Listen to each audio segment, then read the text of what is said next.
Hello, everyone. Welcome to Small Talk. Well, I'm very pleased today to introduce my guest. She is she's a recording artist, songwriter from Alberta, Jodie Leslie. Welcome to the show, Jodie.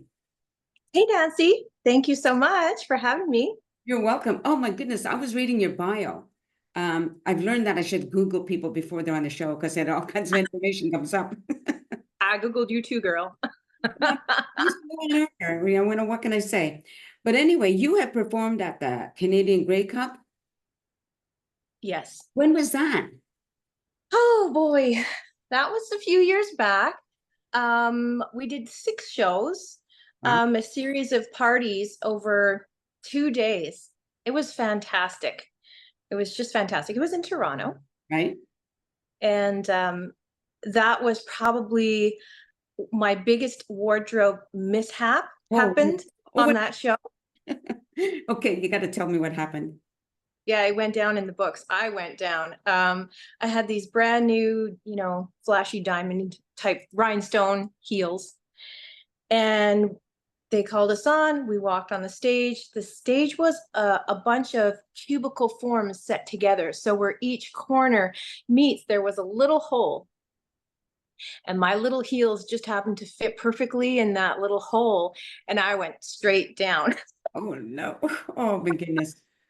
And so, I mean, what do you do? The show must go on, right? Yeah. So I just got up and said, I love these new heels. I'm falling for them. And then the band started.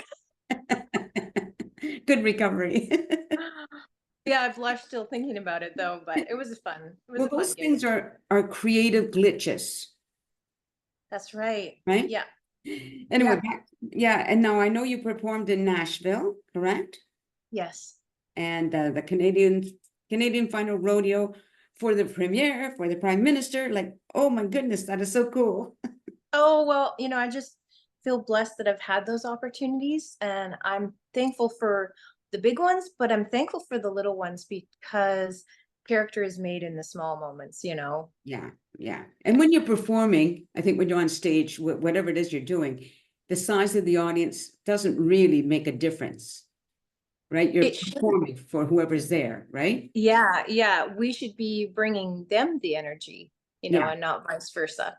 yeah. The only time it doesn't work well is if you're doing improv, you need and you want feedback from the audience, and you got two people. Crickets, yeah. Oh my goodness. Now, okay, so tell me about performing with Merle Haggard's son. That's a Ben and Noel. Ben and Noel. We did 4 shows with them. I mean, they are awesome. Incredible voices, so much talent, and they've worked so hard. So I think I got those gigs just through relationship, like great relationship with people that we've built over the years. And I was blessed to be able to open for them a few times and, get to talk with them a little bit backstage. Nice, nice. Yeah. When did you first start performing? Well, my mom loved to sing and play piano, and so she always had us singing, even as kids.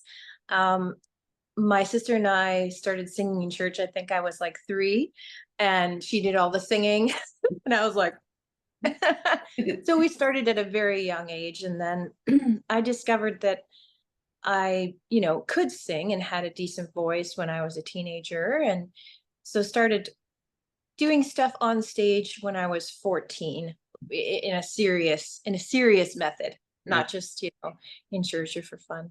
right. Wow, for sure. That's really good. Now, I know you were raised on a farm. Yes, ma'am. All right.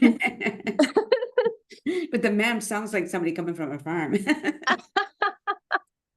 I'm just being silly here. Yeah, and I got my manners from the farm. yeah, exactly, right. Now, apparently you're very diverse in what you sing, the type of songs you sing. I do try, I really love everything. My voice has quite a rock edge, in the louder, raspier tones, and country has evolved to really welcome that in. Hmm. So staying diverse, I think, is important. I also love jazz. That's one of my hidden loves that, I do on the side as well. You got to know all the jazz standards. Yeah, So yeah, for sure. Yeah. So there, you have a new single out, right? Yeah, I have two new singles out. Two? Okay. Um, Uh, and this is, yeah, the first time I've gone inspirational. I guess you could say they are gospel tunes in honor of my parents. You know, I know that they're pleased to hear that, and I've really felt in my heart it's time just to share a little piece of my heart with the listeners. And so this was a fun venture that kind of veered off into a different path, but I felt it was really the right thing, and I had a lot of peace in doing it. So yeah. right. So that was, is it You Plus Me? Oh, that now that one is three singles ago. You Oh, plus me. okay. So, Yes, oh, that was over COVID. oh, it was, eh? Okay, so tell me, what's that song about? Oh boy, that's a fun, quirky little song that I actually had in the wings, and I was working on, and then COVID happened, and we were all at home, and some people were having trouble working, Yeah. and around us we were seeing a lot of financial hardships. And so it's a song about relationship Hmm. and loving that person that you are living with. And you might be stuck with them a little longer than you expected. In COVID, everyone was home, people were doing school from home. It was difficult. But it's just about being in love with your partner and laughing at financial hardships.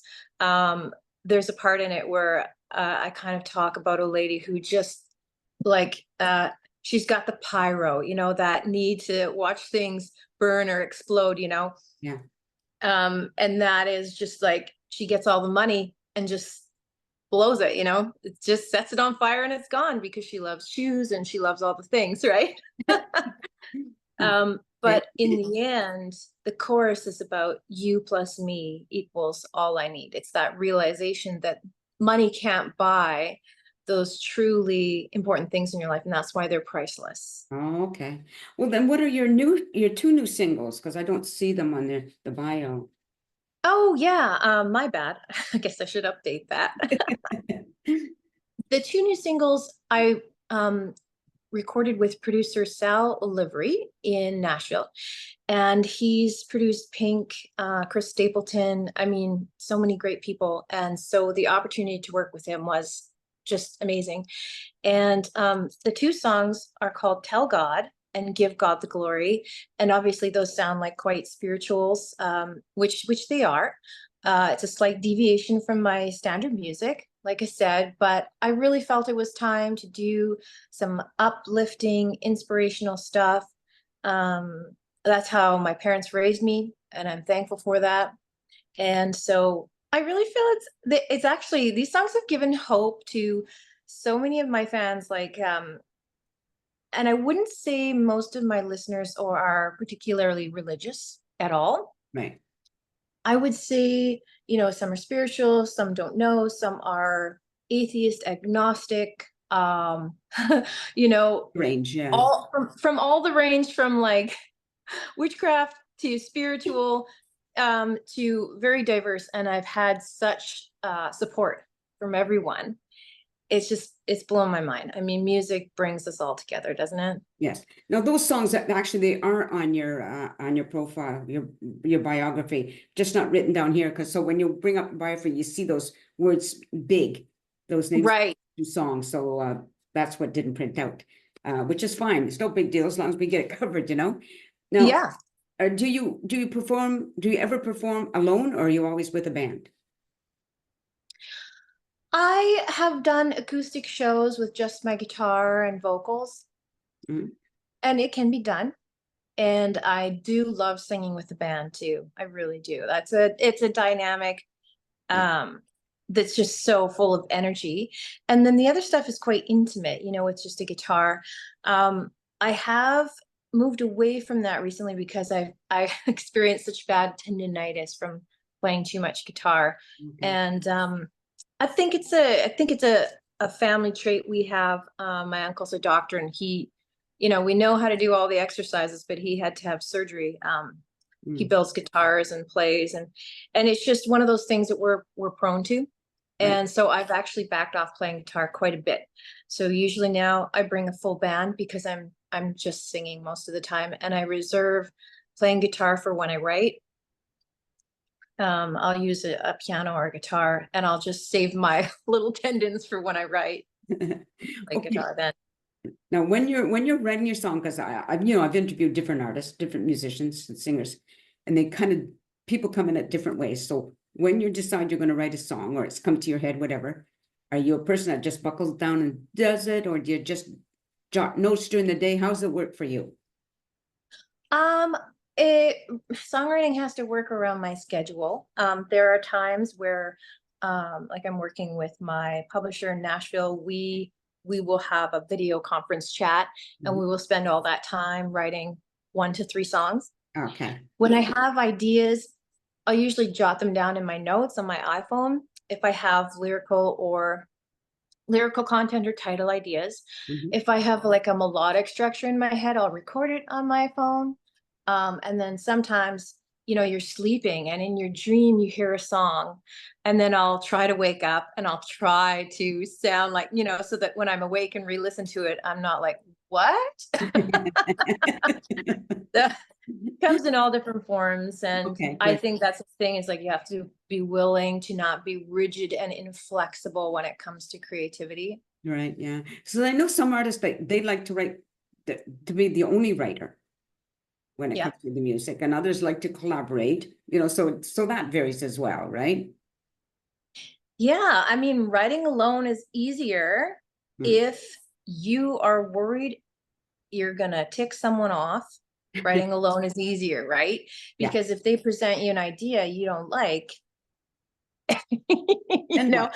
you have to, when you write with someone like a co-write, um, it's a public relations thing too. Like, how can you support their ideas and remove yourself emotionally from the song? So if you don't really particularly like it, this is for the song, not for you.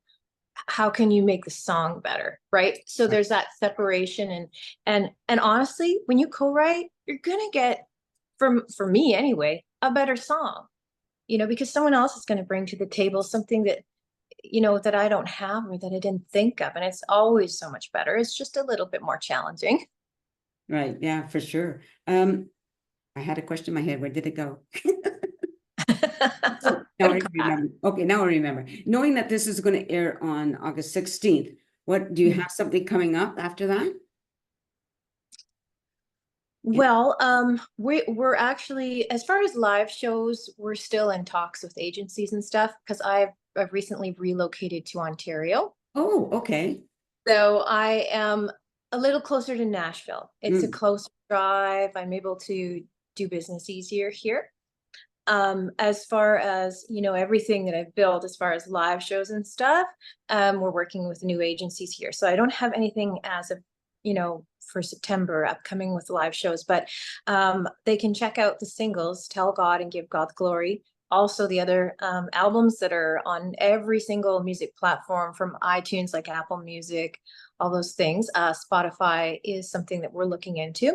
Mhm. It's not up there. But yeah, they can check out all of my recorded music and hope that they enjoy it. Yeah, I'm sure they will. You've done tours, right? Both Canada, the US, and Europe. Yes, yeah. So when you toured Canada, like how many cities or provinces did you go to? Um, I haven't toured in the Maritimes. I would really like to do that. Mhm. A lot of it was in Western Canada, but I've gone as far as Toronto. And honestly, everywhere you go, Canadians were just great. Yeah, The people are there to have fun. They love music. It's always good. It's always good. right. What about in the US? How many, like what, when you did that tour, let's just say there was just one. How long was that particular tour? So in the US, it's more like a show here and a show there. So I did some shows in Arizona and Nashville. Mhm. As far as a tour, I look forward to, if there's any tour managers listening. Setting up a tour is a little bit more expertise for Okay. a Canadian, because you really need to get your working visa in the proper order so that you're doing everything correctly. Yeah, for sure. That's really important to me, you know, so. Where in Europe did you perform?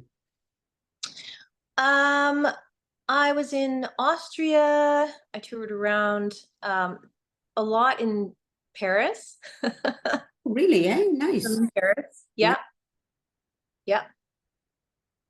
Now, I'm just looking at some of the Born for the Unknown. That's your third original album? Yes. Okay. How many songs are on that particular album? I think 10 or 11. Mm-hmm. Yeah. And Always try to put a good amount. okay. So that was let's see, producer Todd Robbins, and in bracket you got Kelly Clarkson and Trisha Yearwood. Yes, yeah. Todd has worked with Garth Brooks, Trisha Yearwood, Kelly Clarkson. Todd Robbins is another awesome fellow who I got I ended up being able to work with him through a mutual friend. Because it's pretty hard to just call up a producer and say, hey, Yeah. will you work with me? Yeah. I'm just trying to read some other things too that you've done here. Okay, so this album that includes the music performances of Phil Madeira. Mm-hmm. Did I pronounce that right? Yeah. Mike Payne. The list goes on. I mean, you know, there really is a long list of people that you perform with, right? Well, I can condense that pretty easily for you into the Reader's Digest version. Okay. What it was Todd Robbins called me up and he said, he's so sweet. He's like, yeah, I'm going to get together all my dysfunctional friends and we're going to make an album. We're going to make a record. So did he No, include you in that dysfunctional friends? yeah, and none of them, they're all so highly talented. I mean, you know, he's Yeah. joking, of course, but Yes. I mean, Lady Antebellum's drummer, on fiddle was Bob Dylan's fiddle player. Bruce Booten tours with Reba McEntire. Phil Madeira's won a Grammy for his work with the Civil Wars. And that's what happens when you just surround yourself with people who are smarter than you. That'd be me. I have to surround myself with people who are smarter than me. And, you know, and are talented. Right. And in Nashville, there's just so many talented people. So Right. And I know you also surround yourself with people taller than you, because I hear you're only 5 feet. yeah, that's true. That's why you gotta have big hair, right? I gotta have big hair. You know, it's funny because I'm not 5 feet. I'm shorter than that. But years ago, I worked in a toy store. I was assistant manager, and so the owner said, "Put your hair up so you look taller." Wear some high heels. Yeah, no, Yeah. I've been there too. I get it. But it's kind of good because I don't know about you, but like for me being short, like I got treated. If I wasn't being treated like a kid when I was younger, always almost like treated special in a lot of ways. Do you Right. that? Have you experienced? I don't know that I do because I don't know that I've had anything different, right? But I do notice when I meet people in person, they always say, "Oh, I thought you'd be a lot taller." Oh, you don't look that short on stage. It's hard to tell when you're on stage, and maybe Yeah. maybe you just sing tall. Oh, maybe I do sing tall. That's the only part of me that's tall. Yeah. Pardon my fidgeting here. Before we got started with this interview, Nancy and I were talking about how my camera stand is just breaking as we're speaking. So Yes. great timing. And as I told her, I blame everything, every little mishap is all the fault of poltergeists, period. They invade my space all the time, especially my technology. Well, I think we've just about covered everything. I hope I have. But just I want to remind people that I will include your website, because I know that they can look there and find out all of your updates or anything that they want to find out about you. And where to list, you got your list of your where they can find your songs, like you said, iTunes, Canada, US, UK, Australia, New Zealand, Japan, like that is so, oh, I love all of that stuff. Oh, yes, yes. Thank you so much. You're welcome. Just stay on camera. To the audience, you've been listening to Jodie Leslie, and this is going to air. Well, you'll know it in here. You'll be looking at it. Check it out and check her website out. And thanks for tuning in. By the way, I really appreciate it. I hope you continue to do so. Take care, everybody, and peace out. Oh, that was really good. I love your energy. That's fun. Oh, thank you. Your questions are great. Oh, thank you. Thank you. And I don't prepare, but sometimes people want me to send me questions and I think, oh, that's so stressful. Yeah. Well, I usually get on and people haven't read my bio. So I really appreciate you reading it. Yes, I have it right here. I printed it out. Perfect. Mm, Okay, thank and you so again, much. and by the way, if you ever want to be back on the show, if you got something you come up, someone you want to announce or whatever, just feel free. I can put, do interviews anytime, not nighttime. I was gonna say day or night, but I don't sleep well, so like, late Oh, afternoon I hear you. like limit. Yeah, no, my husband's the same way. He doesn't Okay. sleep well. Okay, great. Well, thank you very much. And yeah, Okay. August the 16th, I guess, what time? Or Around, is it? around 4 o'clock my time. I'll put it up Okay. on YouTube and then I put it on LinkedIn, Tumblr, X, to my Facebook pages. And then of course I will send you the link once Wow. Okay. there's okay. Thank you so much, Nancy. I look Welcome. forward to it. Nice speaking with you. You as well. Thank you and enjoy the rest of your day. Thank you. I'm going to go buy myself a new camera stand. All right. Bye. Bye.